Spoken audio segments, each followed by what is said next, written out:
Let's go to Ethiopia now. The country may be the birthplace of coffee, but right now it has a problem with its prized commodity.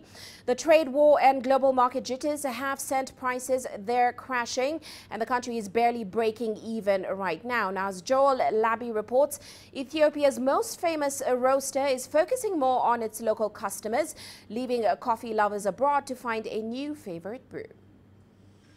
Caffeine o'clock in coffee's spiritual home. Across Ethiopia, the perfume of freshly roasted beans is a daily delight, and the rich, earthy taste is sought the world over.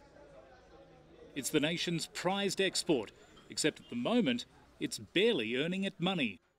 There is totally no incentive on exporting raw coffee because the global market is very, very competitive, and Ethiopia is not that strong on a global scale to be competitive in terms of trading raw coffee. Wandwasan Meshasai is a coffee aficionado. As COO of Tomoka, Ethiopia's oldest roaster, he's seen the market splinter. The US-China trade war and political upheaval in other coffee-producing nations like Brazil have pushed prices to a 12-year low. And he says right now, local customers are a far better investment. Because Ethiopians are themselves consumers of coffee. So a lot of coffee in Ethiopia, produced in Ethiopia, is consumed locally. So we don't really worry that much about exports in terms of business. And that's bad news for Ethiopia's government.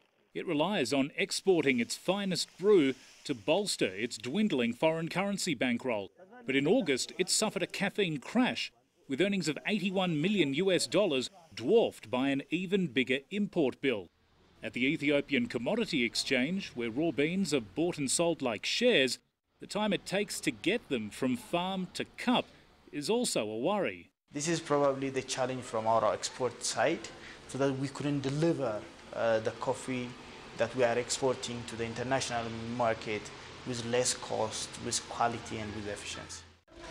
Well, there's no doubt that Ethiopia's competitive coffee edge is its taste, but the beans in this macchiato here have been on a month-long journey from farms only several hours out of town.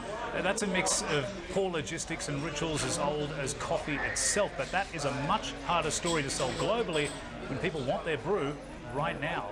The exchange is working hard to minimize those inefficiencies and to minimize the cost, which is actually adding nothing into the value chain. But that also means tampering with generations of tradition, and in the birthplace of coffee, that's likely to leave a very bitter taste. Joel Labi, CGTN, Addis Ababa.